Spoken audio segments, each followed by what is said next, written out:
బ్రహ్మాదిభ్యో బ్రహ్మ విద్యా సంప్రదాయ కర్తుభ్యో వంశ ఋషిభ్యో మహద్భ్యో నమో గురుభ్యః. మంగళం గురుదేవాయ మహనీయ గుణాత్మనే సర్వలోకశరణ్యాయ సాధురూపాయ మంగళం. హరి ఓం.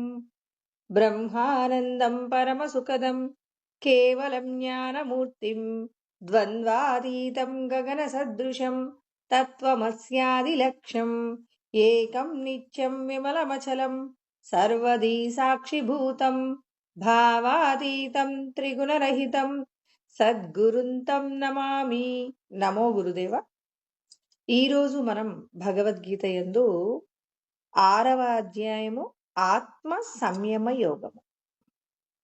భగవంతుడి యొక్క అన్వేషణను ఎవరైతే ప్రారంభిస్తారో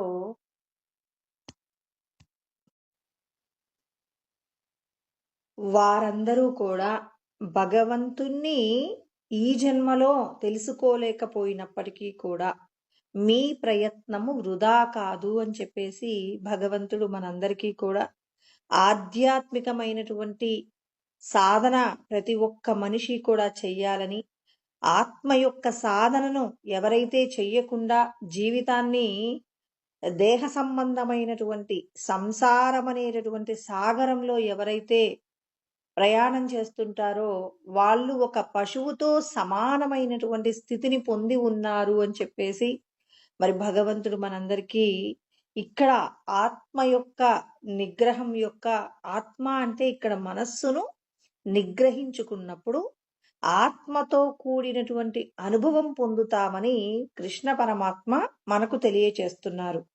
ఆత్మ సంయమ అంటే మనస్సును ఎవరైతే బాహ్యమైనటువంటి సంసార సాగరానికి సంబంధించి భార్యా బిడ్డలు నేను అనేటటువంటి మనది కానటువంటి సంసారం అండి ఇదంతా కూడా. మనము ఒక శరీరాన్ని పొంది ఈ శరీరానికి సంబంధించి ఉన్నటువంటి తల్లిదండ్రులు, భార్యా పిల్లలు, ఈ శరీరం ఉన్నటువంటి దేశము, కాలము, వీటి గురించిన ఆలోచన తప్ప ఇప్పుడు మనకు భగవంతుడు మనకిచ్చినటువంటి ఐశ్వర్యం ఏమిటంటే ఈ శరీరం అండి. 84 లక్షల ఉపాధులతో చెయ్యలేనటువంటి సాధన చెయ్యగలిగినటువంటి గొప్ప ఐశ్వర్యం ఏంటంటే మానవ దేహం. ఈ మానవ దేహంతో ఏం చేయటంలో మనం ప్రధానంగా సాధించదగినటువంటి గొప్ప సత్యం ఏంటంటే వెన్నుపూస నిటారుగా ఉంటుందండి. ఇవాళ కృష్ణ పరమాత్మ ధ్యానానికి సంబంధించి వెన్నుపూస నిటారుగా ఉంచడం వల్ల కలిగేటటువంటి స్థితి ఏంటో కూడా తెలియజేస్తున్నారనమాట. అంటే భగవంతుడు వెన్నుపూస నిటారుగా ఉండేటటువంటి ఉపాధి ఏది అంటే మానవ ఉపాధి. ఆ మానవ ఉపాధితో మీరు చెయ్యదగినటువంటి సాధన ఏమిటో మీరు తెలుసుకోకుండా భార్యా బిడ్డల మీద ఉన్నటువంటి ఆశా పాశముల చేత జీవిస్తూ ఆధ్యాత్మిక సాధనను ఎవరైతే వెనక పడేసుకుంటారో, ఎవరైతే ఆధ్యాత్మిక ప్రయాణాన్ని కొనసాగించరో వారందరూ కూడా ఒక పశువుతో సమానమైనటువంటి జీవనం తప్ప ఇక గొప్పదైనటువంటి సాధన మీ జీవితంలో లేదు అని శాస్త్రములన్నింటినీ అధ్యయనం చేసి అనుభవంలోకి తెచ్చుకున్నటువంటి ప్రతి ఒక్క పరమాత్మ స్వరూపమైనటువంటి మహాత్ములందరూ కూడా వివరణ చేసి ఉన్నారు. ఈ శరీరంతో నువ్వు చెయ్యవలసిన సాధన ఏమిటి అంటే ఈ లోకంలో ఉన్నటువంటి సమస్త ప్రాణికోటి పట్ల దయ కలిగి నీవు నీ వంతుగా ఇతరులకు సహాయపడేటటువంటి ప్రయత్నము మనం చెయ్యాలి. ప్రతి 84 లక్షల ఉపాధులలో మిగిలిన ఉపాధులన్నీ కూడా వాటికి తెలియకుండానే లోకానికి సేవ చేస్తున్నాయి. కానీ మనిషి తాను సేవ చెయ్యాలని చెప్పేసి ప్రయత్నపూర్వకంగా చేసినటువంటి సాధన ఏదైతే ఉందో, సాధన అంటే పరోపకార నిమిత్తంగా ఎవరి జీవితం అయితే ఉపయోగపడుతుందో వారికి ఏమిస్తాడట భగవంతుడు? ముక్తిని ప్రసాదిస్తాడు. చూడండి, ఇవాళ మనం 84 లక్షల రకాల ఉపాధులలో మనం ఎన్నో ఉపాధులను వినియోగించుకొని మన జీవన యాత్ర కొనసాగిస్తున్నాం. మనం వాటన్నింటినీ ఉపయోగించుకోవడానికే పుట్టామనుకుంటున్నారు కానీ, మనం చెయ్యవలసింది ఏదైనా ఉందా? అన్నీ లోకంలో ఉన్న ప్రతిదీ కూడా వృక్షాలు, తర్వాత పశువులు, పక్షులు, రకరకాలైనటువంటి రాళ్ళు, రప్పలు ఇవన్నీ కూడా వేరొకరికి ఉపయోగపడుతున్నాయి. ఒక శరీరం ఏదైనా ఒక ఉపాధి, ఒక కుక్క శరీరం మరణించిందనుకోండి, ఆ కుక్క శరీరాన్ని కొన్ని రకాలైనటువంటి ప్రాణులు ఏం చేస్తున్నాయి? వాటిని ఆహారంగా తీసుకుంటున్నాయి. అంటే అవి చనిపోయిన తర్వాత కూడా ఉపయోగపడుతున్నాయి. ఒక వృక్షం ఎండిపోయిందనుకోండి, ఆ వృక్షంతో మనం ఏం చేస్తున్నాం? కలపను తయారు చేసుకుంటున్నాం. రకరకాలైన ఇంటికి సంబంధించినటువంటి వస్తువులు తయారు చేసుకుంటాం. ఇంకా మన శరీరం మరణిస్తే దగ్ధం చెయ్యడానికి కూడా వినియోగించుకుంటున్నాం. అంటే ఏ ఉపాధి అయినా మరణించిన తర్వాత కూడా ఉపయోగపడుతుంది. కానీ మానవ ఉపాధి మాత్రం ఎప్పుడు ఉపయోగపడాలి? దేహం ఉన్నప్పుడే. ఈ శరీరం బ్రతికి ఉన్నప్పుడే మనం మోక్షానికి మనం ఏం చేయాలి? మార్గాన్ని ఏర్పాటు చేసుకోవాలి. ఈ శరీరానికి ఎంత విలువ అంటే మనం ఈ శరీరానికి ధరించే అల్పమైన వస్తువు అనుకునే చెప్పులకైనా విలువ ఉంటుందేమో కానీ, ఈ శరీరంలో ఉన్న జీవుడు బయటికి వెళ్ళిపోతే మాత్రం చాలా తక్కువ, అంటే ఒక చెప్పుల స్థాయి కంటే నీచమైనటువంటి స్థాయిలోకి మరి మన యొక్క శరీరానికి సంబంధించినటువంటి ఆ భావన అనేది లోకంలో ఏమవుతుంది? ప్రచారం చెయ్యబడింది. ఎవరైనా ఒక శవాన్ని కాసేపు మీ ఇంటి ముందు ఉంచుకోండి అంటే అశుభంగా భావిస్తారు. నా పాత చెప్పులండి తెగిపోయేలాగా ఉన్నాయి. వర్షం వస్తుంది. కాసేపు ఇక్కడ ఉండనివ్వండి. వర్షం తగ్గాక తీసుకెళ్తానంటే పర్వాలేదు అక్కడ పక్కనుంచండి అంటారు.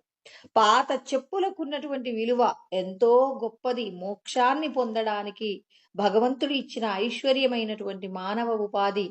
ఎప్పుడైతే ఈ లోపటున్న జీవుడు బయటికి వెళ్ళిపోతాడో అప్పుడు దానికి విలువ లేకుండా పోతుందండి. ఒక కుక్క శరీరాన్నైనా కాసేపు ఇక్కడ ఉండనివ్వండి, నేను తీసుకెళ్తాను అంటే ఉండనిస్తారేమో కానీ మనిషి యొక్క శరీరము బ్రతికి ఉన్నప్పుడు ఎంత గొప్పదైన విలువ ఉంటుందో, మనిషి మరణించిన తర్వాత దాని యొక్క విలువ అంత తక్కువ స్థాయికి దిగజారిపోతుంది. కాబట్టి మీరు ధరించినటువంటి శరీరం యొక్క గొప్పతనం ఏంటంటే, లోకంలో ఉన్న భోగములన్నీ అనుభవించడానికే భగవంతుడు మానవ జన్మనిచ్చాడని అనుకోకండి.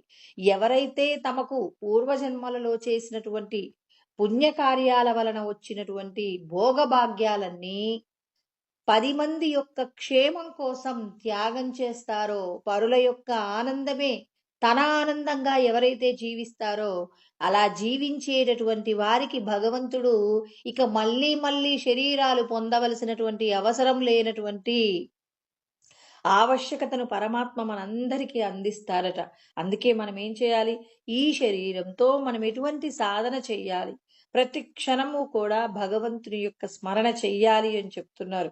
ఎలా అంటే ఒక వ్యక్తి ఎక్కడ జరిగింది ఈ సంఘటన అంటే రోమ్ నగరంలో జరిగిందండి.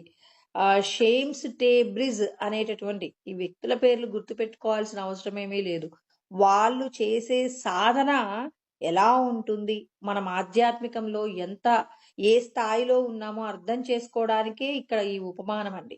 ఇక్కడ ఆ వ్యక్తి షేమ్స్ టేబ్రిజ్ అనేటటువంటి వ్యక్తి నిరంతరము కూడా అహం బ్రహ్మాస్మి, అహం బ్రహ్మాస్మి అని చెప్పేసి తన యొక్క హృదయం ఎప్పుడూ కూడా ఆ భగవంతున్నే స్మరణ చేస్తుందనమాట. మనం సద్గురువు దగ్గరికి వెళ్ళినప్పుడు వాళ్ళు మనకు చేసేటటువంటి ఉపదేశం ఏమిటి అంటే తత్వమసి. తత్ అంటే పరమాత్మ, త్వం అంటే నీవు, అసి అంటే అయి ఉన్నావు. నీవు ఆ పరమాత్మ స్వరూపమే అయి ఉన్నావు కాబట్టి నీవు ఈ దేహం కాదు, దేహములో ఉన్నటువంటి విశ్వాన్ని పాలించగలిగినటువంటి తేజస్సు కలిగినటువంటి అహం బ్రహ్మాస్మివే, అంటే నీవు బ్రహ్మమే అయి ఉన్నావు. అంతేకాని వేరొకటి కాదు. కాబట్టి మీరు నిరంతరం అహం బ్రహ్మాస్మి అని చెప్పేసి అనుకోండి అని చెప్పేసి మనకి ఏం చేస్తారు? జ్ఞాన ఉపదేశం చేస్తారనమాట. ఆ ఉపదేశంతో ఆయన ఏం చేశాడు? నిరంతరం అంతటా ఉన్నటువంటి భగవంతుణ్ణి ఆరాధిస్తూ ఆ భగవన్నామాన్ని అణువణువున కూడా శరీరం లోపల అణువణువున జీర్ణం చేసుకున్నాడు. ఇప్పుడు ఆయన అంటే రోమ్ నగరంలో దాన్ని ఏమంటారు అంటే హక్, అనల్ హక్ అంటారనమాట. అంటే ఎవరు ఏం మాట్లాడుతున్నా ఇప్పుడు మనం రోడ్డు మీద వెళ్తున్నామండి. ఎవరెవరో వారి వారికి సంబంధించినటువంటి సంభాషణలు మాట్లాడుకుంటూ ఉంటారు. ఈయనకు మాత్రం ఎవరిని చూసినా ఆయనకి ఏమని వినపడుతుందంటే, యద్భావం తద్భవతి, గుర్తుపెట్టుకోవాలి. ఇప్పుడు నేను ఒక వ్యక్తిని చూసి ఇతను మంచివాడు అనుకున్నాననుకోండి, అతను మాట్లాడే ఏ మాటైనా నాకెలా ఉంటుంది? బావుంటుంది. అవతల వాళ్ళకి అయ్యో! మిమ్మల్ని వాళ్ళు తిడుతున్నారంటే, పర్వాలేదులెండి, నా యొక్క మేలు కోసమే వాళ్ళు మాట్లాడతారు కానీ, నన్ను వేరొక విధంగా వాళ్ళు కించపరిచే విధంగా మాట్లాడరు. మాట్లాడనివ్వండి, మాట్లాడే హక్కు వాళ్ళకుంది అని చెప్పి, వాళ్ళ మీద మనకున్నటువంటి అభిప్రాయము ఏమవుతుంది? అవతలి వాళ్ళు కావాలని మనల్ని తిడుతున్నా, మనకి మాత్రం ఎలా ఉంటుంది? చాలా తియ్యగానే ఉంటుంది. అదే వేరొకరి మీద మనకు కోపముంటే, ఆ కోపంతో ఆ కోపము ఈ వ్యక్తి మంచివాడు కాదు అనేటటువంటి ఒక భావన మనలో ఉన్నప్పుడు, అవతలి వాళ్ళు ప్రేమపూర్వకంగా మీరు బాగుండాలని చేసిన ఆశీర్వాదం కూడా, నేనెప్పుడెప్పుడు చెడిపోతానా అని చెప్పేసి వెటకారంగా బాగుండాలి అని చెప్పేసి అన్నాడని, వారు హృదయపూర్వకంగా మాట్లాడినటువంటి మంచి మాటలు కూడా మనకు చెడుగా అనిపిస్తున్నాయి. అందుకే భగవంతుడేమంటారు? మీరు ఎవరో మారాలని చెప్పేసి ప్రయత్నం చేయకండి. మనల్ని మనం మార్చుకోవాలి. ఎవరైతే తమను తాము మార్చుకోవాలి, తమను తాము ఉద్ధరించుకోవాలనుకుంటారో, వారికి భగవంతుడిని అనుభవంలోకి తెచ్చుకునే అవకాశం ఉంటుంది. అందుకే కృష్ణ పరమాత్మ మనకు ఇక్కడ 6వ అధ్యాయంలో ఏం చెప్పారు? ఉద్ధరేదాత్మనాత్మానం నాత్మానమవసాదయేత్. ఆత్మైవ హ్యాత్మనో బంధుః ఆత్మైవ రిపురాత్మనః అన్నారు. మిమ్మల్ని మీరే ఉద్ధరించుకోవాలి. మీ మనసు ఉద్ధరింపబడింది. ఇది దేహం కాదు.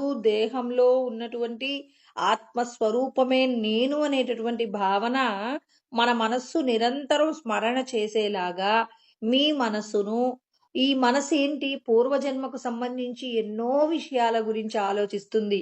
ఇది తినాలి, అది కావాలి, నేనిక్కడికి వెళ్ళాలి, అక్కడికి వెళ్ళాలి, ఈ లోకంలో నేనింత గొప్పగా ఉండాలి, ఇన్ని గొప్ప గొప్ప సంపదలన్నీ కూడా సంపాదించుకోవాలి. ఇలా రకరకాలైనటువంటి విషయాలకు సంబంధించిన ఆలోచనతో మన మనస్సు ఎప్పుడు ఆలోచిస్తుంది. ఎవరి మనస్సు ఆలోచించదు చెప్పండి? నాకిది కావాలి, నేనిలా ఉండాలి, అలా ఉండాలని ఎవరి మనస్సు అనదు.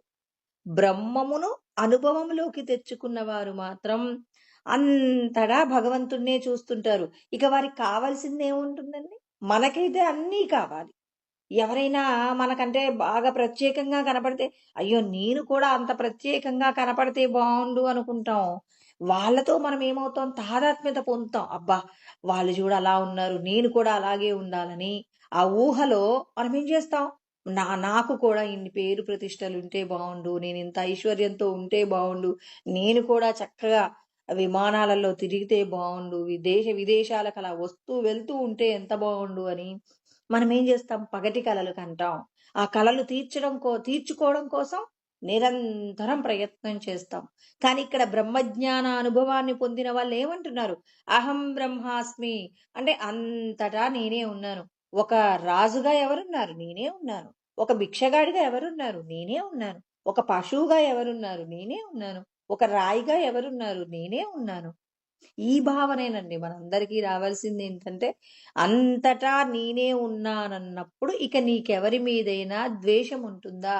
ఎవరి మీదైనా ప్రత్యేకమైన ప్రేముంటుందా? ఇప్పుడు పలానా రోజున పలానా వాళ్ళు నన్ను ఒక కష్టంలో నుంచి కాపాడారు. అప్పుడు నేను వాళ్ళలో గనక భగవంతుడిని చూసి, ఈశ్వరా!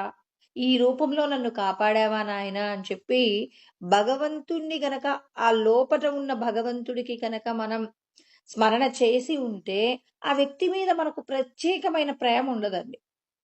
అంటే ఉపకారం చేసిన వాళ్ళని గుర్తుపెట్టుకోవడం తప్పా అండి? ఎందుకిలా మాట్లాడతారంటే, ఈశ్వరుడు మాట్లాడే మాట అర్థం చేసుకోవాలి. ఈశ్వరుడేమంటున్నారు? ఈ లోకంలో మీకెవరూ చెడ్డవాళ్ళు గాదు. ఎవరూ మీకు కావాలని చెడు చేయరు. ఎవరు మీకు కావాలని చెప్పేసి ప్రత్యేకమైన ప్రేమను కూడా ఇవ్వరు. ఇక్కడ మీరు అర్థం చేసుకోవాల్సిందేంటి? మీరు పూర్వజన్మలలో ఎవరెవరికైతే బాకీ ఉన్నారో, వాళ్ళు మీకు బాకీగా ఉంటే వాళ్ళేం జేస్తారు? ఇక్కడ మీకు సంతోషాన్నిస్తారు. డబ్బులిస్తారు. మీరే గనక వేరొకరికి బాకీ ఉన్నారనుకోండి, మీరు అవతలి వాళ్ళని మాటల చేత కానివ్వండి, డబ్బులివ్వడం చేత కానివ్వండి, ఆశీర్వాదం చేత కానివ్వండి, వాళ్ళు బావుండాలని కోరుకుంటారు. లోకంలో ఎంతో మందుండగా కొంతమంది గురించి ఎందుకు ఆలోచిస్తాం మనం? ఎందుకు అంటే, మనం పూర్వజన్మలలో రుణపడి ఉన్నాం. ఇప్పటివరకు ఇది కాదండి, ఇంకా మనం ఒక సినిమా చూస్తున్నప్పుడు, ఒక వ్యక్తి ఒక బస్సెక్కి వెళ్తున్నాడండి. బస్సెక్కి వెళ్ళినప్పుడు ఒక వ్యక్తి పక్కన కూర్చొని కొన్ని మాటలు మాట్లాడతాడు. ఆ మాటల పరిచయంలో ఏమవుతుంది, వీళ్ళిద్దరి మధ్య కూడా మంచి అన్యోన్యమైనటువంటి సంబంధం ఏర్పడుతుంది. మనమేమంటాం? ఇది యాదృచ్ఛికంగా జరిగిందంటామా? లేదు లేదు. డైరెక్టర్ గారు ఏం జేశారు? డిజైన్ జేశారు.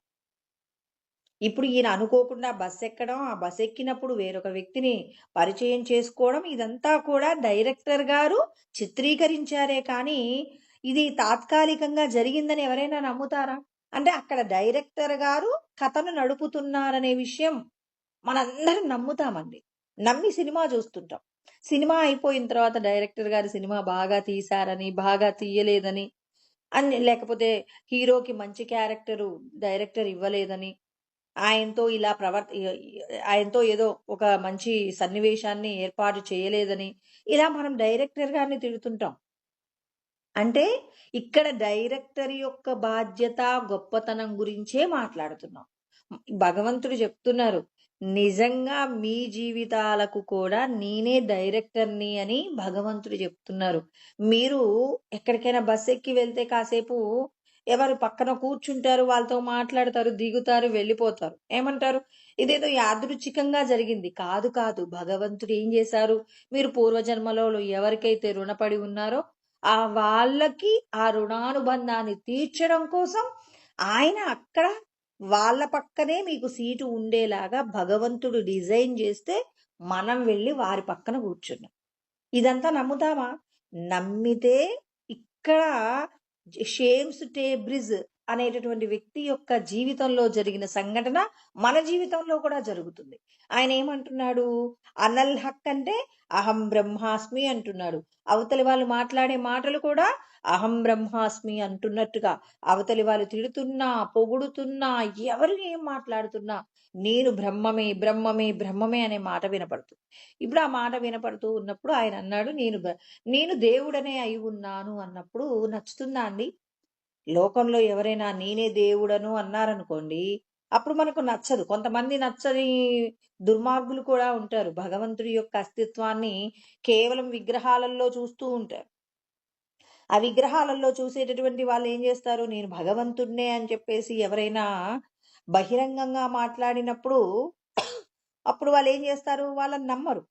అప్పుడు వాళ్ళు ఏం చేశారంటే, అక్కడ ఉన్నటువంటి ప్రభువు దగ్గరికి తీసుకెళ్ళి ఆయనకి కొరత వేయించారు. ఇప్పుడు మనమైతే ఉరిశిక్ష అంటాం గదా!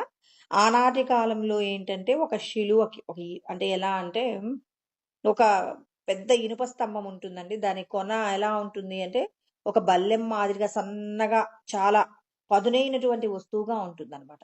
అప్పుడు గుండెకి అంటే ఆ వ్యక్తి షేమ్స్ టేబ్రిజ్ అనేటటువంటి వ్యక్తి యొక్క గుండె కింద నుంచి ఆ స్తంభానికి ఏం చేస్తారంటే ఇతన్ని కుచ్చుతారు. అంటే కొరత వేయటం అంటారు. అలా వేసినప్పుడు కూడా ఆయన ఏమంటున్నాడు? ఆయన జయించాడండి. ఇప్పుడు ఈ దేహమే నేను అనుకునే వారికి ఇంజెక్షన్ ఏస్తానన్నా భయమేస్తుంది.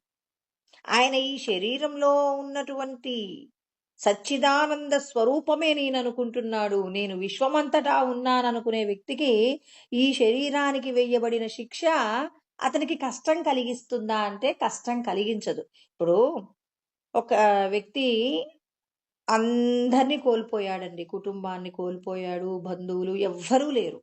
ఇప్పుడు ఆ వ్యక్తికి మరణం వస్తే ఎలా ఉంటుంది? చనిపోతే చనిపోతానులే, ఏంటి భయం నాకు? నాకెవ్వరి వల్ల భయం లేదంటాడు. ఎందుకు? నా కోసం ఏడ్చేవాళ్ళు లేరు.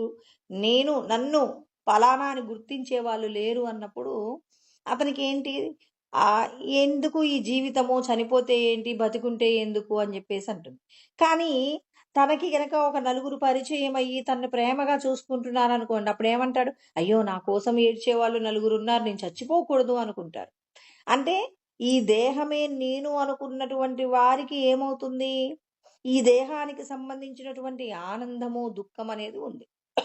ఇక్కడ అణువణువులో 84 లక్షల రకాల ఉపాధులన్నింటిలో నేనే ఉన్నాను. ఈ జగత్తంతా నేనే పరివ్యాప్తమై ఉన్నాననుకునే వ్యక్తికి ఈ శరీరం అనేది ఎలా ఉంటుందంటే, ఒక బరువైన బస్తాని తల మీద పెట్టుకున్న వ్యక్తి ఎప్పుడెప్పుడు కింద పడవేద్దామా అని జెప్పేసి ఎదురు చూస్తుంటాడు గదా! అలాగే ఈ వ్యక్తి కూడా ఆ శరీరానికి కొరత వేస్తున్నారన్నప్పుడు చిరునవ్వుతో అనల్ హక్, అనల్ హక్, అహం బ్రహ్మాస్మి, అహం బ్రహ్మాస్మి అంటూనే ఆయన కొరత వేయించుకున్నాడు. దానికి సంబంధించిన దుఃఖం అతనికి కలగలేదు. రమణ మహర్షికి సర్కోమా వ్యాధి వచ్చి సర్జరీ చేశారట. సర్జరీ చేస్తే అతన్నేం చేశారు, ఐసీయూలో ఉంచారు. చల్లటి గదిలో ఉంచారు. చల్లటి గదిలో ఉంచితే అక్కడున్నటువంటి శిష్యులు పాపం రమణుల మీదున్న ప్రేమతో అయ్యో! గజగజ వణికేటటువంటి చలిలో రమణులెలా ఉంటారని ఒక హీటరు తీసుకొచ్చేసి అక్కడ పెట్టేశారట. పెడితే ఏమైంది? డాక్టర్లేం జేశారు? చేసినటువంటి ఆ ఆపరేషన్ ఏంటి అంటే బాగా చల్లగా ఉంటే తప్ప ఆ నొప్పిని తట్టుకోవడం చాలా కష్టమనమాట. మరి ఏమాత్రం కొంచెం వేడి తగిలినా ఆ బాధ అనేది వర్ణనాతీతం. అందుకే అంటారు రాచపుండు యొక్క బాధ అసలు పగవాడికి కూడా రాకూడదంటారు. సర్కోమా అంటే రాచపుండండి. ఆ రాచపుండు ఆ వ్యాధి ఏదైతే జబ్బు ఆ పుండు ఉందో దానికి వీళ్ళేం చేశారు, చల్లగా ఉందని హీటర్ పెట్టేశారు. అంటే వీళ్ళకి తెలీదు. డాక్టర్ గారు చెప్పలేదు. ఐసీయూలో ఉంచేశారు. వాళ్ళు వెళ్ళిపోయారు. పొద్దున్నే లేసేసరికి వీళ్ళు ఆపరేషన్ చేసినటువంటి ఆ పుండు ఏమైంది అంటే బాగా ఎర్రగా మారిపోయిందండి. వీళ్ళు వెళ్లి ఏంటి గదేంటి ఇలా ఉంది ఏంటి అనంటే, మేమేనండి మా రమణులకి చల్లగా ఉంది, కాస్త వేడిగా ఉంటుందని చెప్పేసి హీటర్లు తీసుకొచ్చి పెట్టేశామండి అన్నారట. అంటే అయ్యో! అలా కాదండి. ఇది చల్లగా ఉండడం కోసమే ఈ ఆపరేషన్‌కి సంబంధించి ఈ పుండుకు చల్లగా ఉన్నప్పుడు మాత్రమే పేషెంట్ తట్టుకోగలుగుతారు. లేకపోతే తట్టుకోలేరని జెప్పేసి రమణులు ఎలా ఉంటారో చూస్తే, రమణులు అలా చూస్తున్నారంట ఆ పుండుని. వీళ్ళొచ్చి శిష్యులందరూ వచ్చి ఏడుస్తున్నారు. "ఏంటి స్వామి మీరు నొప్పి కలుగుతుంది" అని చెప్పాలంటే. డాక్టర్ గారు "ఏంటండి మీరెలా ఓర్చుకున్నారంటే" మీరేమో చల్లగా ఉంటే దీనికి బాగుంటుందన్నారు. వాళ్ళేమో దీనికి వెచ్చగా ఉంటే బాగుంటుందని జెప్పేసి వాళ్ళు పెట్టారు. అసలేం జరుగుతుందో చూద్దామని జెప్పేసి నేనలా జూస్తున్నాను. అంటే పక్కవాడికి ఒక జబ్బొస్తే మనం జూస్తాం గదండీ! అలా ఈ శరీరాన్ని ఆయన సాక్షిగా చూసి మనందరికీ కూడా ఆత్మ యొక్క అనుభవం పొందినటువంటి వారి యొక్క స్థితి ఎలా ఉంటుందో మనం పెద్దల ద్వారా తెలుసుకోవచ్చు. ఇలాగే ఇక్కడ కూడా ఈయనకి కొరత వేసినప్పటికీ కూడా పరమ సంతోషంతో ఉన్నాడట. ఈ శరీరం అనేటటువంటి భారాన్ని దించుకుంటున్నానన్న సంతోషమే తప్ప అయ్యో! ఈ శరీరానికి ఏదో జరిగింది అని చెప్పేసి ఆయన ఏమాత్రం బెంగ పెట్టుకోలేదు. ఇప్పుడు ఆయనకు కొరత వేసినప్పుడు ఆయన శరీరంలో నుంచి ప్రవహించేటటువంటి రక్తం దారలు దారలుగా పడుతూ ఉందట. అలా పడుతున్నప్పుడు ఏం చేశారంటే, ఒక చిన్న పాప ఒక 12, 15 సంవత్సరాలున్న పిల్ల వెళ్లి 2 దోసిట్లతో ఆయన శరీరంలో నుంచి వచ్చే రక్తాన్ని తీసుకొని తాగేసింది. ఇప్పుడు జీసస్ క్రైస్ట్ జన్మించడానికి మరి మేరీ మాత మరి కన్యగానే గర్భం ధరించింది అని చెప్పేసి మనం నమ్ముతున్నాం గదా!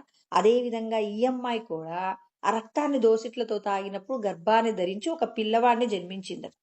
ఇక బ్రహ్మజ్ఞానాన్ని అనుభవములోకి తెచ్చుకొని బ్రహ్మాండమునందు బ్రహ్మముగా ఉండేటటువంటి ఆ శరీరము ఎంత పునీతమై ఉంటుందో, ఆ శరీరంలో నుంచి వచ్చినటువంటి రక్తధార చేత పుట్టినటువంటి పిల్లవాడు కూడా బ్రహ్మజ్ఞానానుభూతిని పొందే చిన్నప్పటి నుంచి కూడా బ్రహ్మజ్ఞానంతోనే రమించారట. ఇప్పుడు ఆయన కూడా కొంచెం పెరిగి పెద్దయ్యారు. నిరంతరము కూడా బ్రహ్మము చేత, బ్రహ్మ తేజస్సు చేతనే జీవిస్తున్నప్పుడు ఒకసారి ఒక సన్నివేశం జరిగిందట.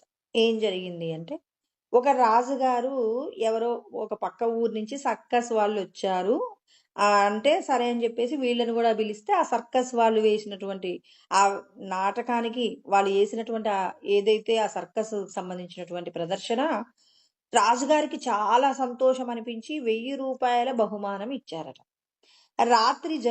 రాత్రి అయిన తర్వాత వాళ్ళెళ్ళిపోయారు. రాత్రి ఆలోచించాడు. ఏంటి వాళ్ళు సర్కస్‌లో కాసేపు ప్రదర్శన చేశారు. ఈ మాత్రం దానికే రూ. 1000 ఇవ్వాలా? రూ. 1000 అంటే ఆనాటి కాలంలో చాలా విలువైనయి. రూ. 1000 ఎందుకిచ్చాను? ఎలాగైనా వీళ్ళ దగ్గరున్న రూ. 1000 నేను లాగేసుకోవాలి అని చెప్పేసి రాజుగారు అనుకున్నారట. కృష్ణ పరమాత్మ చెప్తాడు. అంటే రాజుగారికి రజోగుణం ఎలా ఉందో తెలుస్తుంది. ఎత్తు ప్రత్యుపకారార్థం ఫలముద్దిశ్య వా పునః దీయతే చ పరిక్లిష్టం. కృష్ణ పరమాత్మ ఇక్కడ ఒక మాట చెప్తారు. ఇచ్చిన తర్వాత బాధపడుతున్నాడు అంటే అది రజోగుణ సంబంధమైంది. అవతలి వాడి యొక్క ఎదుగుదలను చూసి తట్టుకోలేక ఏం చేస్తున్నాడు, వాడికి 1000 రూపాయలు ఇవ్వడం ఏంటి, 1000 రూపాయలు ఇవ్వడం ఏంటంటే ఇచ్చిన తర్వాత బాధపడటం అనమాట. ఈయన కూడా బాధపడ్డాడు. ఇది రజోగుణం, భగవంతుణ్ణి తెలుసుకోవడానికి ఉపయోగపడదండి. ఇప్పుడు అంటే ఇచ్చిన తర్వాత, దానం చేసిన తర్వాత అది తిరిగి కోరుకునేటటువంటి వారికి ఎలాంటి శిక్ష పడుతుందో ఇక్కడ మనం తెలుసుకోవచ్చు. ఇప్పుడు ఇక్కడ ఏం జరిగిందంటే వాళ్ళని దగ్గర నుంచి డబ్బులు తీసేసుకోవాలనుకున్నారు రాజుగారు. రాజుగారు అలా అనుకున్నప్పుడు మళ్ళీ పిలిచారు సర్కస్ వాళ్ళని. పిలిచి మీరు పులివేషం వెయ్యాల్సి ఉంటుంది అని చెప్పేసి చెప్పారట. పులివేషం అనగానే వీళ్ళకి భయం వేసింది. వీళ్ళేదో సర్కస్ చేసుకునేవాళ్ళు, పులివేషం ఎలా వేస్తారు, దానికి సంబంధించిన హావభావాలు ఏమీ తెలియదు. మీరు గనక పులివేషంలో సక్సెస్ కాకపోతే మీ దగ్గర ఉన్న సంపద అంతా నాకు ఇచ్చేయాలి అని చెప్పేసి రాజుగారు పాపం ఆర్డర్ చేశారట. ఇప్పుడు ఈ సర్కస్ వాళ్ళు భయపడిపోయి ఇప్పుడు ఈ బ్రహ్మజ్ఞానంతో ఉన్నటువంటి ఈ వ్యక్తి దగ్గరకు వచ్చారట. అయ్యా, మమ్మల్ని మీరే రక్షించాలి, రాజుగారు మమ్మల్ని ఈ పులికి సంబంధించిన వేషం వేయమంటున్నారు, మాకు అలాంటి హావభావాలు ఏమీ తెలియదు, మీరే కాపాడాలి స్వామి, మీరు కాపాడకపోతే ఇవాళ మా కుటుంబం అంతా రాజుగారి చేతిలో చాలా కష్టపడిపోతాము స్వామి అని చెప్పేసి అన్నప్పుడు ఆయన లోపటి నుంచి అవ్యాజ్యమైనటువంటి కరుణ పొంగింది. కృష్ణ పరమాత్మ చెప్తారు, సుహృదం సర్వభూతానాం జ్ఞాత్వా మాం శాంతి మృచ్చతి అని మనకు 5వ అధ్యాయం 29వ శ్లోకంలో అంటారనమాట. అంటే ఇతరుల నుంచి ఏమీ ఆశించకుండా ఇతరులకు యొక్క మేలు కోసమే నిరంతరం పరితపిస్తూ ఉంటాడనమాట భగవత్ సంబంధమైనటువంటి జ్ఞానం కలిగిన వాళ్ళు. ఇప్పుడు ఆయన ఏం చేశాడు, సరే మిమ్మల్ని నేను రక్షిస్తాను, పులివేషం నేను వేస్తానని ఆయనకు తెలియకుండానే ఆయన నోటిలో నుంచి ఆ మాటలు వచ్చేసాయి. ఇప్పుడు ఆయన ఏం చేశాడు, రాజుగారి సభలోకి ఈయన పులివేషంతో వస్తున్నాడు. వస్తూనే అక్కడ ఉన్న ఒక సైనికుడిని ఏం చేసి నోటితో పట్టుకొని పంజా విప్పి దాని అక్కడున్న ఒక సైనికుడిని కొట్టేసి అక్కడ ఉన్నటువంటి రాజకుమారుణ్ణి కూడా చంపేశాడట. చంపేసేసి ఒకసారి అలా విహంగ వీక్షణం చేసేసి పులివేషంలో నుంచి బయటికి వెళ్ళిపోయాడట. అంటే అతను పులిగా మారాడు. యద్భావం తద్భవతి. బ్రహ్మజ్ఞానం కలిగి ఉండడం అంటే పులిగా అవ్వాలంటే పులిగా అయిపోతాడు. ఆ ఉపాధి విడిచిపెట్టి ఇంకో ఉపాధిలోకి రాగలడు. ఇది బ్రహ్మానుభవం కలిగి ఉండడం అంటే. నేను బ్రహ్మమైపోయాను, ఇక నేను బ్రహ్మానుభూతిని పొందుతున్నానంటే అతనికి సర్వసిద్ధులు ఆయన సొంతమై ఉంటాయి. ఇప్పుడు నేను రాజుగారినని అవతల వారికి ఒక 100 రూపాయలు కూడా ఇవ్వలేకపోయాను అనుకోండి, నేను రాజు అవుతానా? రాజంటే ఎలా ఉండాలి?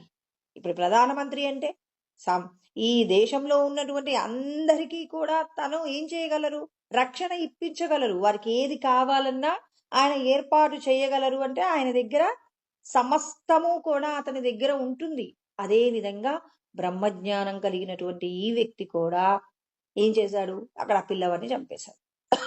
ఇప్పుడు పొద్దున్నే రాజుగారు చాలా బాధపడిపోయాడు, నా కొడుకు చనిపోయాడు ఏంటి అని, మరి నా కొడుకును కాపాడండి అని చెప్పేసి అన్నప్పుడు ఆయన ఒక మాట అంటాడు, భగవంతుడి అనుగ్రహం చేత ఈ పిల్లవాడు సజీవంగా ఉండుగాక అన్నాడట. లేవలేదట. లేవకపోతే తర్వాత అన్నాడు, ఏమన్నారు అనంటే, ఈ పిల్లవాడు నిద్ర లేవడానికి ఒక వాడినటువంటి మాట ఏమిటి అంటే, నా మాట చేత ఈ పిల్లవాడు సజీవత్వాన్ని పొందుగాక అంటాడట. వెంటనే ఈ పిల్లవాడు ఏమయ్యాడు అంటే సజీవంగా బ్రతికి ఉన్నాడనమాట. అలా బ్రతికి ఉన్నప్పుడు అక్కడున్న ఆ పిల్లవాడు బతికాడు. కానీ ఇతడు దేవుడైపోయాడు అనేటటువంటి సత్యాన్ని కొంతమంది మళ్ళీ అతనికి కొంతమంది అక్కడ తట్టుకోలేక ఇతడు ఏదో శక్తుల్ని సంపాదించుకొని దేవుడు దేవుడు అంటున్నాడు అని చెప్పేసి మళ్ళీ అక్కడ ఉన్నటువంటి వాళ్ళు మళ్ళీ అతనితో ఆయనకు మళ్ళీ వాళ్ళ నాన్నగారికి వేయించినట్టుగానే కొరత వేయించే ప్రయత్నం చేశారు. అప్పుడు అక్కడ జరిగింది ఏంటంటే ఆయన్నేమో కొరత వేశారు. ఈయన చేసినటువంటి విహంగ వీక్షణం ఏంటి అంటే, తనకు చేతులకి పొడవాటి గోర్లను ఏర్పాటు చేసుకొని ఆ గోర్ల చేత తల నుంచి కూడా ఈ శరీరానికి ఉన్న చర్మాన్నంతా కూడా ఏ పీలికకు ఆ చర్మం మొత్తం ఒలిచి అవతల కుక్కలకి విసిరేశాడట. అంటే చూడండి, ఈ దేహాభిమానాన్ని విడిచిపెట్టడము అని అంటే కృష్ణ పరమాత్మ అంటారు, క్లేశోధికరతస్తేషాం అవ్యక్తాసక్త చేతసాం అవ్యక్తాహిగతి దుఃఖం దేహవద్భిరవాప్యతే అంటాడు. ఈ దేహమే నేను అనేటటువంటి అభిమానం కలిగినటువంటి వారికి ఆధ్యాత్మికమైనటువంటి ఈ నిరాకారమైన పరబ్రహ్మమును తెలుసుకోవడం, ఆయన కోసం ప్రయత్నం చేయడం అనేది చాలా క్లేశాంతో కూడినటువంటిది. అంటే దేహాభిమానాన్ని విడిచిపెట్టడం కష్టం అన్నారు. దేహాభిమానం విడిచిపెట్టడం అంటే ఈ శరీరానికి సంబంధించినటువంటి ఏ భాగాన్నైనా తనకు తాను ఏంటి ఒక వస్త్రాన్ని చిన్న పీలికలుగా చేయడంలో ఎలా అయితే మనం ఒక వస్తువు ద్వారా, ఒక కత్తెర ద్వారా పీలిక చేస్తామో, ఈయన ఆయనకున్నటువంటి గోర్ల చేత ఈ దేహానికి ఉన్నటువంటి చర్మం అంతా ఒలిచేశారట. ఇంత ఎలా చేయగలిగారు అంటే ఈ దేహమే నేను అనేటటువంటి భావన ఉందా, ఈ సృష్టి అంతా నేనే అనేటటువంటి భావన కలిగి ఉండడం. అంటే మనం చేసే ప్రయత్నం ఈ జన్మకే పూర్తవుతుందా అంటే, మన సాధన ఎంత అధికంగా ఉంటే మనం భగవంతుణ్ణి చేరుకోవడానికి ఈ జన్మ కాకపోయినా ఇంకొన్ని జన్మలలోనైనా భగవంతుణ్ణి తెలుసుకోవచ్చు. తీవ్రమైనటువంటి సాధన చేస్తే ఆ సాధనలో నిలబడగలిగితే ఈ జన్మలోనే ముక్తి కలుగుతుంది అని మరి కృష్ణ పరమాత్మ మనకు తెలియచేస్తూ ఉన్నారు. అంటే ప్రతి ఒక్కరూ చేసేటటువంటి సాధన ఏం చేయాలి? మానవ ఉపాధిని పొందిన తరువాత ప్రతి ఒక్కరూ కూడా భగవంతుణ్ణి తెలుసుకోవడానికి ఈ శరీరంతో నువ్వు చేసేటటువంటి సాధన గురించినటువంటి విషయాలపైననే నీకు ఎక్కువ ఆసక్తి ఉండాలి. కానీ నశించిపోయే భూమి మీద విడిచిపెట్టి వెళ్ళిపోయేటటువంటి దేహ సంబంధమైనటువంటి వస్తువులు, విషయాల మీద ఆసక్తిని తగ్గించుకుంటూ భగవంతుణ్ణి పొందడం కోసం, భగవంతుడు చెప్పిన సాధన చెయ్యడం కోసం మీ సమయాన్ని ఎక్కువగా ఖర్చు చెయ్యండి, ఆధ్యాత్మిక సాధనను పెంచండి అని చెప్పేసి భగవంతుడు మనం ఇక్కడ అనేక ఉపమానాలు ఎందుకు చెప్పుకుంటున్నామంటే, నీ యొక్క సాధన ఈ దేహానికి సంబంధించి జరుగుతుందా, ఈశ్వరుణ్ణి తెలుసుకోవడానికి, ఈశ్వరుడు చెప్పినటువంటి సాధన చేయడానికి ఎక్కువ ప్రయత్నం చేస్తున్నాము. అయ్యో నేను రోజు ఏంటి గ్రంథాలు చదువుతుంటానండి, 2 గంటలు గ్రంథాలు చదువుతుంటాను, ఓ 2 గంటలు ప్రవచనాలు వింటుంటాను అంటే భగవంతుడు అంటారు, మీరు ఏదైతే తెలుసుకున్నారో ఒక్క ముక్క తెలుసుకోండి, ఆ తెలుసుకున్న దానిని ఆచరిస్తూ మీరు మిగిలినటువంటి సాధన చెయ్యండి అంటారు. ఆచరణ లేకుండా రోజుకి మీరు 10 గంటల పాటు గ్రంథాలను అధ్యయనం చేయడం, ప్రవచనాలు వినడానికే వినియోగిస్తూ సాధన చేయలేకపోయారనుకోండి, అప్పుడు చాలా ఇబ్బంది పడతారు. సాధనే ఇక్కడ సాధనమున పనులు సమకూరు ధరలోన అంటారు. మీరు సాధన చేయకుండా ఏది కూడా సాధ్యం కాదండి. నాకు ఇన్ని వస్తువులు ఉన్నాయి, తర్వాత ఇన్ని శాస్త్రంలో ఇన్ని రకాలైనటువంటి విషయాలు తెలుసు, దీని ద్వారా ఏం ప్రయోజనం? ఏదైతే నీ దగ్గర ఒక వస్తువు ఉందో ఆ వస్తువు లోకోపకార నిమిత్తంగా ఖర్చవుతుందా? రెండవది, నీ దగ్గర ఉన్న శాస్త్రం నిన్ను ఉద్ధరించుకోవడానికి నీకు ఉపయోగపడుతుందా? ఇతరులకు మనం ఏదైనా ఉపకారం చేస్తున్నామంటే అది నీ యొక్క శ్రేయస్సును పెంచగలిగేలాగే ఉండాలి, కానీ ఎవరినో ఉద్ధరించడం కాదండి. ఇవాళ మనం ఒకరికి పిలిచి భోజనం పెట్టాం, ఒక్క పూట పెట్టినటువంటి భోజనంతో అతని జీవితం అయిపోతుందా? కానీ నువ్వు వారికి పెట్టినటువంటి భోజనం వల్ల నువ్వు పూర్వజన్మల్లో తెలిసో తెలియకో చేసినటువంటి ఏదైనా ఒక పాపకర్మ ఉంటే ఆ పాపపు కర్మ పోయి నువ్వు పునీతం కావడానికి ఉపయోగపడింది. కానీ అవతలి వ్యక్తికి అయ్యో నేను ఇంత బాగా భోజనం పెట్టాను అనుకోవడం వల్ల వారికి జరిగేటటువంటి ఉపకారము కంటే మనకి అంటే పెట్టినటువంటి వారికి కలిగేటటువంటి ఉపకారమే ఎక్కువగా ఉంటుంది. అందుకే శ్రేయస్సు అనేది ఇతరులకు ఏదైనా ఇచ్చి అబ్బా నేను ఇంత ఇచ్చాను అంత ఇచ్చాను అంటే ఇవ్వడం వల్ల కాదు. నువ్వు ఇవ్వడం వల్ల అవతలి వారు పొందిన దానికంటే నువ్వు చాలా ఉద్ధరణను పొందావు అనే భావనను మనం ఏం చేయాలి, గుర్తు పెట్టుకున్నప్పుడు మనం ఏం చేస్తాం, దానం చేసేటప్పుడు ఏదైనా చేసేటప్పుడు ఏం చేస్తామంటే సిగ్గుపడుతూ దానం చేయాలట. భగవంతుడు చెప్తారు. ఎందుకంటే నీ దగ్గర ఉన్నదాన్ని ఏ మేరకు నువ్వు ఖర్చు పెడుతున్నావు?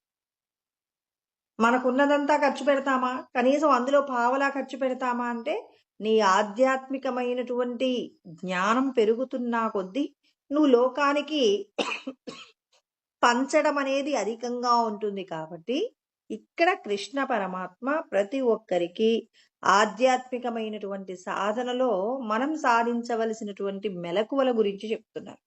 ఆయన మనకు నిన్న ఆసనం గురించి కూడా చెప్పారు. చెప్పిన తర్వాత ఇప్పుడు మనం ఆసనం మీద కూర్చునేటప్పుడు ఎలా కూర్చోవాలి, అందుకే వెన్నుపూస నిటారుగా ఉన్నటువంటి శరీరం మనం అందరం పొంది ఉన్నాం కాబట్టి ఇప్పుడు గనక ఈ దేహానికి సంబంధించినటువంటి విషయాల మీదనే మనం ఆసక్తి పెంచుకున్నాం అనుకోండి, ఇప్పుడు నా కూతురంటే ఇష్టము, నా భర్త అంటే ఇష్టము, నా తల్లిదండ్రులంటే ఇష్టము, నా పిల్లలంటే ఇష్టమని నేను ఈ శరీరం విడిచిపెట్టాననుకోండి, అప్పుడు నేను మానవ శరీరాన్ని పొందుతానా అంటే ఖచ్చితంగా పొందరు అని చెప్పేసి గరుడ పురాణంలో ఉంటుందండి. వెన్నుపూస అడ్డముగా ఉన్నటువంటి పశువులలోకి వెళ్ళిపోతారు అంటారు. మనం ఈ అంటే కొద్ది రోజుల పాటు ప్రేమపూర్వకంగా ఉన్నటువంటి భార్య, పిల్లలు, తల్లి, తండ్రి ఇవన్నీ మమకారాలన్నీ కూడా నాటకం అయిపోయిన తర్వాత ఆ నాటకంలో ఉన్నటువంటి పాత్రలకు, నాటకంలో ఉన్నటువంటి వస్తువులకు ఏ విధమైన సంబంధం లేదో, అదే విధంగా ఇక్కడ ఈ శరీరంతో ఈ శరీరాన్ని విడిచిపెట్టాక దీనికి సంబంధించినటువంటి తల్లిదండ్రులు, తర్వాత దీనికి సంబంధించి ఎవరెవరితో అయితే కలిసుందో వాటికి ఈ శరీరం విడిచిపెట్టాక జీవుడికి ఏ సంబంధం ఉండదు. జీవుడు వెనక్కొచ్చి నేనే నీ కూతుర్ని, నేనే నీ భార్యని అని చెప్పేసి ఎవరైనా వచ్చారనుకోండి, భూమి మీద ఉన్నవాళ్ళు అంగీకరించరు. మనం అంగీకరిస్తామా? మనం వెళ్ళిపోయిన తర్వాత మనం అంగీకరించము. మనల్ని ఎవరు అంగీకరించరు. పోనీ వాళ్ళు వెళ్ళిపోయిన తర్వాత మన వాళ్ళు వెనక్కొస్తే మనం అంగీకరిస్తామా అంటే అంగీకరించడానికి వీలు లేనంత గొప్ప మాయ ఏంటంటే భయం అండి.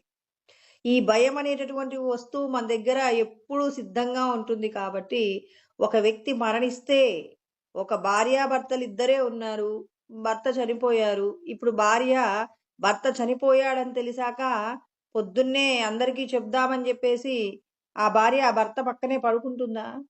ఎట్టి పరిస్థితిలో పడుకోరండి. ఎందుకు? ఎప్పుడైతే ఆ భర్త మరణించారు అని తెలుస్తుందో, అందులో ఉన్న మంగళప్రదమైనటువంటి భగవంతుడు వెళ్ళిపోయారని తెలుస్తుందో, భార్యాభిభ్యతి తస్మిన్ కాయే అని చెప్పి శంకరాచార్యుల వారు భజగోవిందంలో చెప్పారు. భార్య కూడా నీ శవాన్ని చూసి భయపడుతుందయ్యా, ఎందుకు ఈ దేహం మీద అభిమానం పెంచుకుంటావు?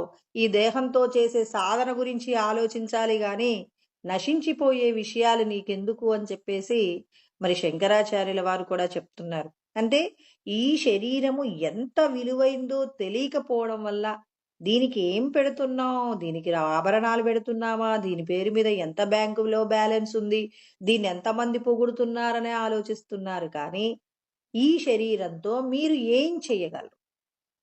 ఇప్పుడు భగవంతుడు మనకి ఇచ్చిన శరీరం ఎలాంటిది అంటే కల్పవృక్షం అండి. పెద్దలు ఒక చిన్న ఉపమానంలో చెప్తారు. ఒక వ్యక్తి కాశీయాత్రకు బయలుదేరారట. పూర్వకాలంలో నడిచి వెళ్ళాలి కదా, నడిచి వెళ్తూ బాగా ఒక చోట ఎండగా ఉందట. ఎక్కడైనా ఒక చెట్టు ఉంటే బాగుండు అని చెప్పేసి వెళ్తూ ఉన్నాడు. వెళ్తూ ఉంటే అక్కడ ఉన్నటువంటి ఒక చెట్టు కల్పవృక్షం అండి. తనకు తెలియదు అది కల్పవృక్షం. కల్పవృక్షం అంటే ఏది కోరుకుంటే అది ఇస్తారు. అయితే ఇప్పుడు ఆ కల్పవృక్షానికి దగ్గర కూర్చున్నాడు. కూర్చొని అబ్బాయి ఎంత చల్లగా ఉంది, ఇక్కడ ఏదైనా మంచి ఆహార పదార్థాలు ఉంటే బాగుండు, చక్కగా తినేవాడిని అనుకున్నాడు. వెంటనే ఆహార పదార్థాలన్నీ వచ్చేసాయట. ఆ పదార్థాలన్నింటినీ కూడా చక్కగా తిన్నాడు. తిన్న తర్వాత ఏమనుకున్నాడు, అబ్బా ఒక మంచం, ఒక పరుపు ఉంటే ఎంత హాయిగా ఉండేది, ఈ చల్లటి గాల్లో హాయిగా నిద్రపోయేవాడిని అనుకున్నాడు. వెంటనే మంచము, పరుపు వచ్చింది. అప్పటి వరకు ఆయనకి ఏం అర్థం కాలేదు. చక్కగా మంచం మీద పడుకున్నాడు. నా భార్య ఉంటే చక్కగా కబుర్లు చెప్పుకునే వాళ్ళం అని అంటే వెంటనే భార్య కూడా వచ్చి కూర్చొని మాటలు చెప్తుంది. అయ్యో నా భార్య ఎక్కడో మా ఇంట్లో ఉండాలి, నేనేమో కాశీయాత్రకు పోతున్నాను, ఈమె దయ్యమా ఏంటి, ఏంది నేను అనుకోగానే వచ్చింది, నా భార్య ఎలా రాగలుగుతుంది అని చెప్పేసి అనుకున్నాడు. ఎమ్మడి ఇప్పుడు ఆ భార్య దయ్యమైందట. ఇది చంపుతుందా ఏంటి అనుకుంటే చంపేశారు. అంటే ఎందుకు ఈ పెద్దలు ఈ ఉపమానం చెప్తారంటే మన శరీరం కూడా కల్పవృక్షం అండి.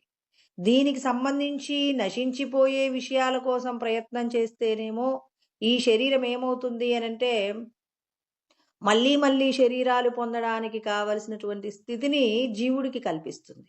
లేదు ఈ శరీరంతో నేను ఈశ్వరుడు చెప్పిన సాధన చెయ్యగలనని దీనితో గనక శాస్త్రం అంగీకరించిన విధంగా గనక సాధన చేయిస్తే ఇది కల్పవృక్షమై ఏది కోరుకున్నా పొందగలిగినటువంటి గొప్ప మహావృక్షమై ఈ శరీరంతో నువ్వేం పొందగలవు? సాక్షాత్తు పరబ్రహ్మము యొక్క అనుభవాన్ని పొందగలవు. ఆ అనుభవాన్ని ఇచ్చేటటువంటి వస్తువు నీ శరీరమే అని గుర్తుపెట్టుకోమని పెద్దలు మనకి ఈ విషయాన్ని మన శరీరం యొక్క గొప్పతనం గురించి చెప్తారనమాట. అయితే ఈ చెప్పేటటువంటి గొప్పతనంలోనే ఇక్కడ ఏం చెప్తున్నారు కృష్ణ పరమాత్మ? సమం కాయ శిరోగ్రీవం ధారయన్ అచలం స్థిర. ధ్యానం గురించి కృష్ణ పరమాత్మ ఎంత గొప్పగానో వివరణ చేస్తారు. ఈ శరీరం ఎలా ఉండాలట? శరీరము సమం కాయ శిరోగ్రీవం, శరీరము కంఠము ఈ శిరస్సు ఇవి ఎలా ఉండాలట అంటే ధ్యానం చేసేటప్పుడు చక్కగా నిటారుగా ఉండాలట. ఒక కర్ర మాదిరిగా, ఒక దండం మాదిరిగా అలా ఉంచి సాధన చేయాలి. అలా ఉంచి సాధన చేయడం వల్ల ఏం జరుగుతుంది అంటే ఆధార చక్రం నందు ఉన్నటువంటి ఈ కుండలిని శక్తి ఇడా పింగళ అనేటటువంటి 2 నాడుల మధ్యలో ఉన్నటువంటి ఈ సుషుమ్నా నాడి ద్వారా ఏం కావాలి?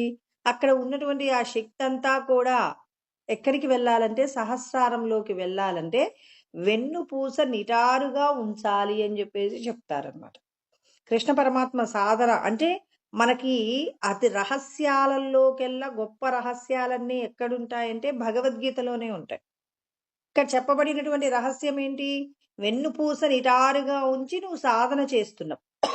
అంటే ఊరికే నిటారుగా ఉంచితే నేను సహస్రారంలోకి శక్తి పోతుందా అంటే ఖచ్చితంగా నిటారుగా ఉంటే మాత్రం ఏమవుతుంది అంటే అందుకే పోలీస్ వాళ్ళు, మిలిటరీ వాళ్ళు ఏం చేస్తారంటే ఎక్కువగా చక్కగా స్ట్రైట్ గా నిలబడే ప్రయత్నం చేస్తారు. వాళ్ళకి ఏంటంటే దృఢమైనటువంటి ఆ శక్తి సామర్థ్యాలు ఖచ్చితంగా వస్తాయన్నమాట. అంటే ఏ ప్రయత్నం లేకుండా అంటే భగవత్ సంబంధమైనటువంటి శక్తి అలా మీరు వెన్నుపూసను నిటారుగా అలా ఉంచగలిగితే ఎక్కువసేపు మనకి తెలియకుండానే ఉత్సాహం వస్తుంది. ఈ శరీరంతో ఎన్నెన్నో గొప్ప గొప్ప సాధనలు చేయగలిగిన కెపాసిటీ మనకి కలుగుతుందట. దీన్ని గనక శాస్త్రం చెప్పినట్టుగా, ఈశ్వరుడు శాస్త్రంలో చెప్పినట్టుగా వాడుకుంటే మాత్రం గొప్ప గొప్పదైనటువంటి భగవంతుడి యొక్క పారమార్థికమైన అనుభవాలన్నీ కూడా పొందుతారు, సిద్ధుల్ని కూడా పొందుతారు. అందుకే ఎక్కువగా పెద్దలు ఏం చేస్తుంటారు? తపస్సు చేస్తూ ఉంటారు. ఆ తపస్సు చేసి వాళ్ళు ఏమవుతుంటారు? శక్తివంతులవుతూ ఉంటారనమాట. అందుకే మీరు కూడా చేసుకోండి అని చెప్పేసి భగవంతుడు మనందరికీ ఎవరైతే భగవంతుణ్ణి పొందాలనుకుంటున్నారో ఈ శరీరంతో పరోపకార నిమిత్తంగా కర్మలు చేయాలి. మనస్సు ఎప్పుడూ లోపటున్న భగవంతుణ్ణే ధ్యానించాలి. ఇందాక చెప్పుకున్నాం షేమ్స్ టేబ్రిజ్ అని ఆయన ఏమన్నారు? అహం బ్రహ్మాస్మి, నేను బ్రహ్మమే అయ్యున్నానని అనుక్షణం అనుకున్నాడు. ఆయన బ్రహ్మ తేజస్సుతోనే వెళ్ళిపోయాడు. వారికేం శరీరానికి సంబంధించిన ప్రీతి ఉన్నదనమాట. మనకి కూడా ఆ స్థితి రావాలి అంటే ధ్యానమునందు ఖచ్చితంగా మనం భగవంతుడు చెప్పిన విధంగా సాధన చేసి ఆ సాధన ద్వారా మనం కూడా ఏం కావచ్చు అంటే శక్తివంతం కావచ్చని భగవంతుడు చెప్తున్నారు. అంటే మన లోపల ఆధారం యందు నిక్షిప్తమై ఉన్నటువంటి ఆ కుండలిని యొక్క శక్తిని మనం సహస్రారానికి పంపిస్తే భగవంతుడు ఏం చెప్పారు మనకి? నాహం ప్రకాశ సర్వస్య యోగమాయ సమావృత. ఈ యోగమాయ నుంచి బయటపడాలి అంటే ఈ భగవంతుడి పైన ఏం కావాలి? ఇక్కడ కుండలిని శక్తి ఎప్పుడైతే సహస్రారంలోకి వెదజల్లబడుతుందో అప్పుడు మనం ఏమవుతామంటే శక్తివంతులం అవుతాము. అప్పటి వరకు మనకి ఎన్ని శాస్త్రములు తెలిసినప్పటికీ కూడా మనం శక్తివంతం కాలేము. అందుకే శ్రేయో హి జ్ఞానమభ్యాస జ్ఞానాధ్యానం విశిష్యతే ధ్యానాత్ కర్మఫల త్యాగా శాంతిరనంతరమని 12వ అధ్యాయం 12వ శ్లోకంలో పరమాత్మ చెప్తారు. ఏమంటారు? ముందు నేను ఈ దేహం కాదు, ఈ దేహమునందు ఉన్నటువంటి సచ్చిదానంద ఆత్మనే నేను అనేటటువంటి జ్ఞానాన్ని అభ్యాసం చెయ్యండి. దానికోసం ఈశ్వరుడు శాస్త్రం నందు చెప్పబడిన విధంగా ఫలితాన్ని కోరకుండా నిష్కామ కర్మ చెయ్యండి. అంటే అభ్యాసం దేని గురించి చేయాలి? ఎన్ని జన్మల నుంచి కూడా ఈ దేహమే నేను నేను అని మనం సాధన చేసాం. ఇప్పటి నుంచి ఏం చేయాలి? నేను ఈ శరీరంలో ఉన్న సచ్చిదానంద ఆత్మనే అని మనం ఏం చేయాలి? సాధన చెయ్యాలి. అలా సాధన చేసినప్పుడు ఏమవుతుంది? భగవంతుడి యొక్క జ్ఞానాన్ని, శాస్త్రములందు చెప్పబడిన జ్ఞానాన్ని అర్థం చేసుకుంటూ, జ్ఞానాన్ని విజ్ఞానంగా మార్చుకుంటూ, అంతటా భగవంతుడే ఉన్నారని అవతలి వారికి అపకారం చేసేటటువంటి పరిస్థితులు ఉన్నప్పటికీ కూడా వాటిని ఓర్చుకుంటూ, ఎవరైతే భగవంతుణ్ణి అంతటా వెతికేటటువంటి ప్రయత్నంలో ఎన్ని కష్టాలొచ్చినా మరి ఓర్చుకుంటూ పరులకు ఉపకారం ఎవరైతే చేస్తారో వారికి ధ్యానమునందు భగవంతుణ్ణి తెలుసుకోగలిగిన భాగ్యాన్ని ఈశ్వరుడు ప్రసాదిస్తారు. అందుకే అభ్యాసం కంటే జ్ఞానం గొప్పది, జ్ఞానము కంటే ధ్యానం గొప్పది అంటే, అయ్యో ఇక్కడ నాకు అభ్యాసం అవసరం లేదు, జ్ఞానం అవసరం లేదు, డైరెక్ట్గా ధ్యానం చేస్తానంటే ఒక పిల్లవాడు కూడా అంటాడు పుట్టగానే నాకు కలెక్టర్ అవ్వాల అని ఉంది, నేను ఒక్కసారి కలెక్టర్ అవుతాను, ఈ స్కూల్కి వెళ్ళడం, కాలేజీకి వెళ్ళడం ఇవన్నీ నాకు వద్దు, డైరెక్ట్గా నన్ను ఈ కలెక్టర్కి సంబంధించిన పరీక్ష రాయించండి అంటే అది ఎలా ఉంటుందండి? అది చిన్న పిల్లవాడు అలా మాట్లాడుతుంటే నవ్వుతుంటాం, నీకేం తెలియదు లేరా అంటారు.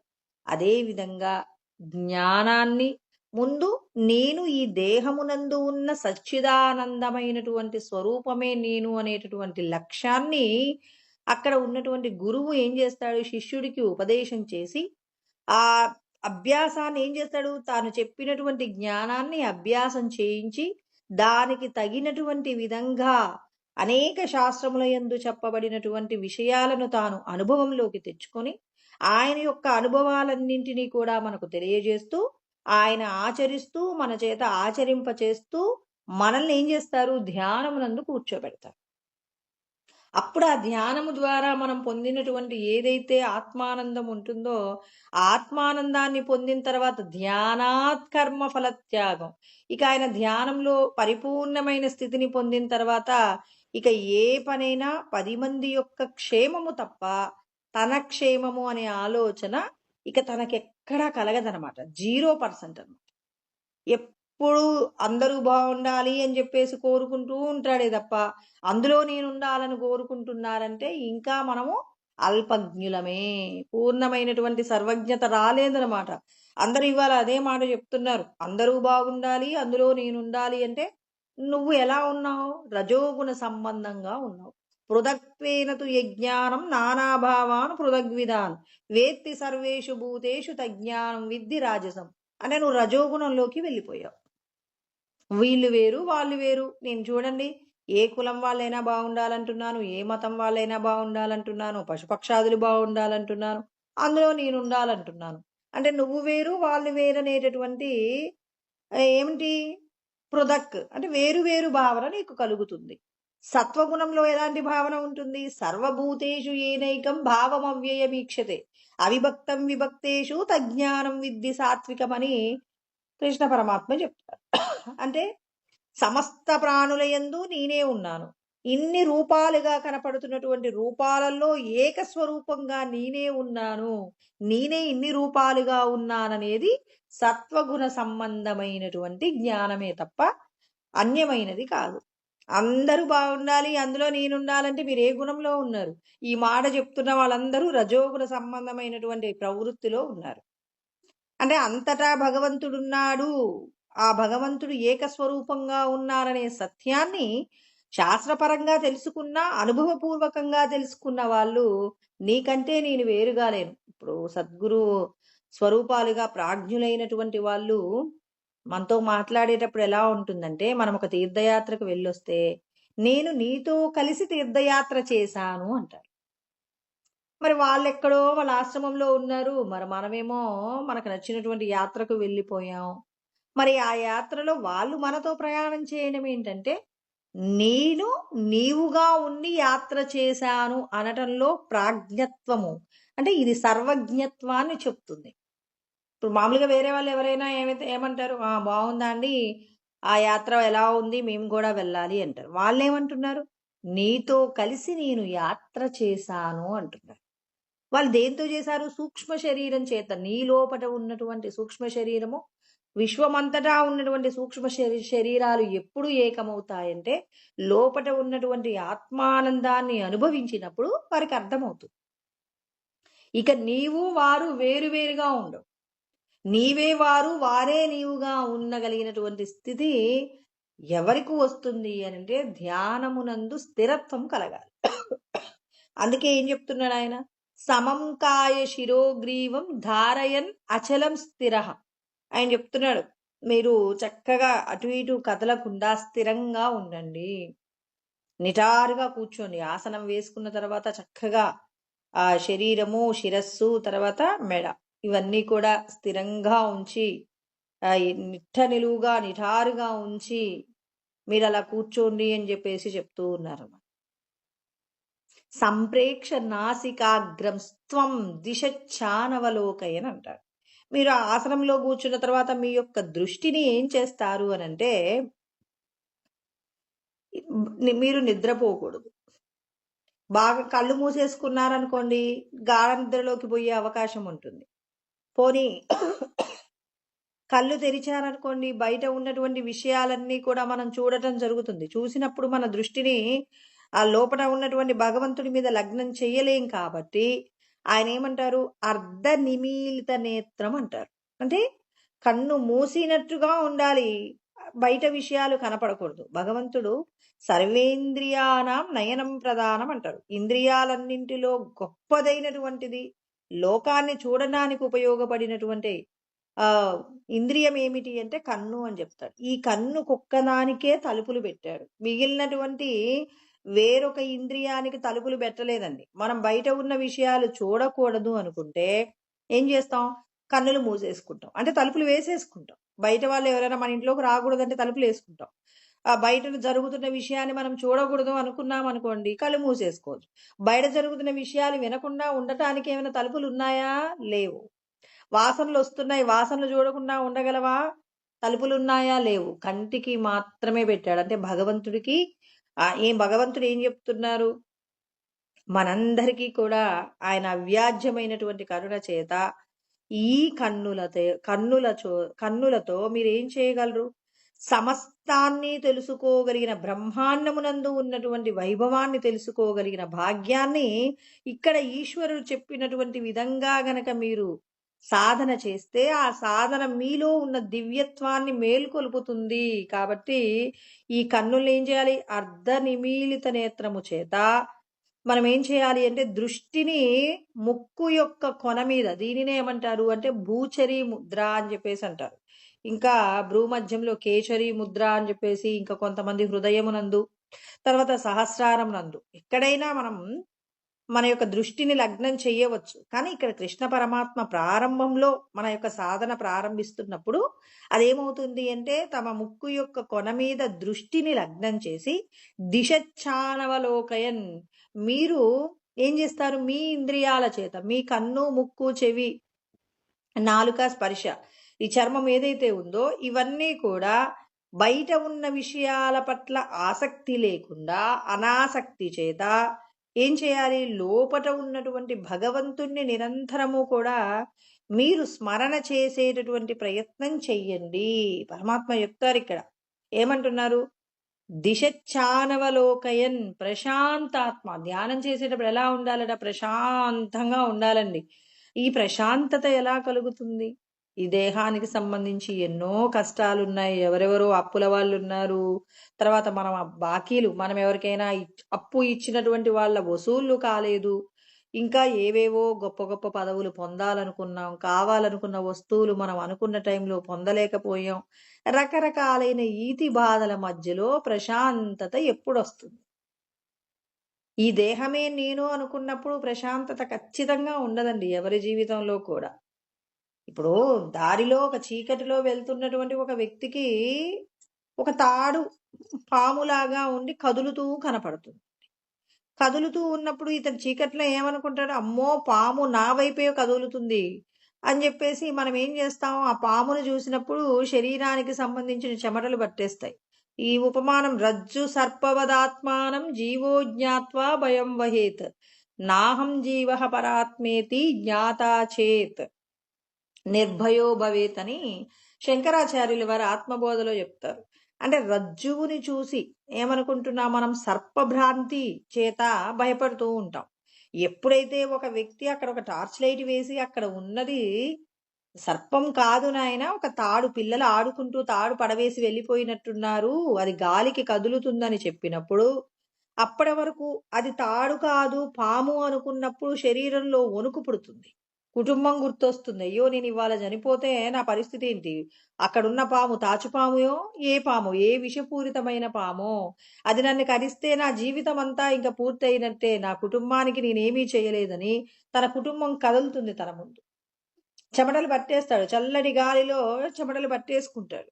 ఎప్పుడైతే అది తాడు పాము కాదు అని తెలిసినప్పుడు విశ్రాంతిని పొందుతాడు. అదే విధంగా మనిషి కూడా ఈ దేహ సంబంధమైన విషయాలలో ఎన్నో రకాలైనటువంటి దుఃఖాన్ని పొందుతూ ఉంటాడు. కృష్ణ పరమాత్మయే చెప్పారు, దుఃఖాలయం అశాశ్వతం.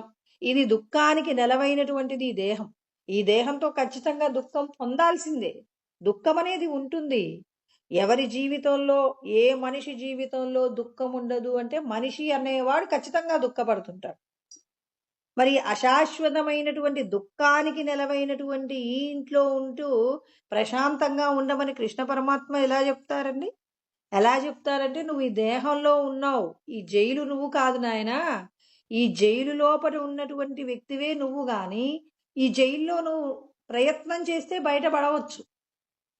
నువ్వు అధర్మంగా, కొంతమంది ఏం చేస్తారు, జైల్లో ఉన్నటువంటి వ్యక్తి అధర్మంగా ఏం చేస్తాడు, ఏదో ఒక ప్రయత్నం చేత ఆయన దాటేసే ప్రయత్నం చేస్తాడు. గోడ దూకి వెళ్ళిపోవడం, రకరకాలైనటువంటి ప్రయత్నాలు, అంటే అధర్మపరంగా ఎన్నో రకాల ప్రయత్నాలు చేసి వెళ్ళిపోతాడండి. అలా వెళ్ళిపోయి ఒక్కొక్కసారి పట్టుబడడం, ఒక్కోసారి వాడు అదృష్టం బాగుంటే బయటపడి కొంతకాలం బయట తిరగడం జరుగుతుంది. కానీ సత్ప్రవర్తన అనేది ఒకటి ఉంటుంది కదండి. సత్ప్రవర్తన చేత 10 సంవత్సరాల జైలు శిక్ష కూడా ఒక్కొక్కసారి 4-5 సంవత్సరాలలోనే పూర్తవుతుంది. ఎలా? వారి యొక్క సత్ప్రవర్తన చేత వాళ్ళని ముందుగానే జైల్లో నుంచి ఏం చేస్తారంటే రిలీజ్ చేసేస్తారండి. అలాంటి అవకాశం ఉంటుంది. భగవంతుడు కూడా మనకు చెప్తున్నారు, ఈ దేహమే నేను అనుకుంటూ ఈ దేహానికి సంబంధించిన సంపదల కోసం అధర్మ మార్గంలో ప్రయాణం చెయ్యకండి. మనం ఏం చేస్తాం? చిన్న చిన్న విషయాలకు కూడా అబద్ధాలు ఆడతాం. అవతల వారి మీద చాడీలు చెప్తాం. నేను గొప్పవాడిని అని చెప్పుకోవడానికి దంభంతో బలుకుతాం. ఏదైనా ఒక పూజ చేసినా నలుగురి మెప్పు కోసం చేయడమే తప్ప భగవంతుడి యొక్క మెప్పు కోసం నేను ఈ పూజ చేయాలి అని చెప్పేసి ఆలోచనలన్నీ ఎందుకు విస్మరిస్తున్నామంటే, దేహాభిమానం. ఈ లోకంలో కనపడుతున్నదంతా కూడా సత్యమే అనుకుంటున్నాం. ఇప్పుడు ఏదైతే సత్యము సత్యం అంటున్నారో, ఈ సత్యమైనటువంటి వస్తువు అసత్యంగా మారాలి. ఎలా మారుతుంది అంటే, ఆయన చెప్తున్నాడు, నాహం జీవః పరాత్మేతి.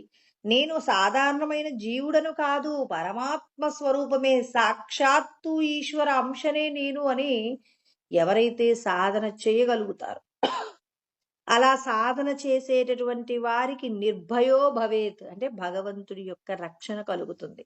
అంటే నేను ఈ దేహంలో ఉన్న పరమాత్మ స్వరూపాన్ని ఇవాళకి కాకపోతే ఏదో ఒక రోజైనా నేను ఈశ్వరుని నేను ప్రయత్నం చేసి పొందవచ్చు అని ఎవరైతే భగవంతుణ్ణి పొందడం కోసం దృఢమైనటువంటి సంకల్పాలు కలిగి భగవంతుణ్ణి పొందడం కోసం శాస్త్రం చెప్పినట్టుగా సాధన చేస్తుంటారో వారికి శాంతత దొరుకుతుంది, ప్రశాంతత దొరుకుతుంది.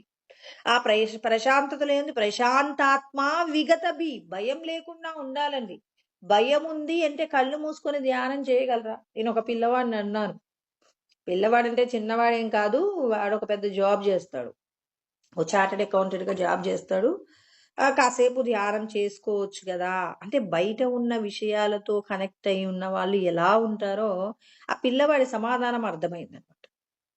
కాసేపు కళ్ళు మూసుకోరా బాబు అంటే, వామ్మో 2 నిమిషాలు కళ్ళు మూసుకుంటే నాకు చుక్కలు కనపడతాయి అన్నాడు వాడు. అదేంట్రా బాబు అంటే, అవును, నీ కళ్ళు మూసుకుంటే దేహానికి సంబంధించి ఉన్న రకరకాలైన విషయాలన్నీ గుర్తొస్తాయి, నేనెక్కడ ధ్యానం చేసేది అన్నారు. అందుకే కృష్ణ పరమాత్మ ప్రశాంతాత్మ అని మాట్లాడారు. ప్రశాంతత లేకుండా దేహ సంబంధమైన విషయాలలో ప్రతి క్షణం అనుక్షణం బాధపడుతూ దుఃఖపడుతూ రకరకాలైనటువంటి కోరికలు రకరకాలైనటువంటి విషయాలతో మరి ఉన్నటువంటి వారికి ధ్యానం అనేది ఏంటి అంటే చాలా కష్టంతో కూడినటువంటి విషయం. ఒక 10 నిమిషాలు కూడా కుదురుగా కూర్చోలేరు. వాడు 2 నిమిషాలకే నా వల్ల కాదన్నాడు. అంటే చూడండి, ఎందుకు అంటే ఈ దేహానికి సంబంధించినటువంటి విషయాలు వాళ్ళని ఏం చేస్తాయంటే కళ్ళు తెరిచుంటే ప్రశాంతంగా ఉండగలరు. నిద్రొచ్చి నిద్రపోతే పోతారు కానీ, కళ్ళు తెరిస్తే మాత్రం పరమాత్మ స్వరూపాన్ని వాళ్ళు తెలుసుకోలేరు.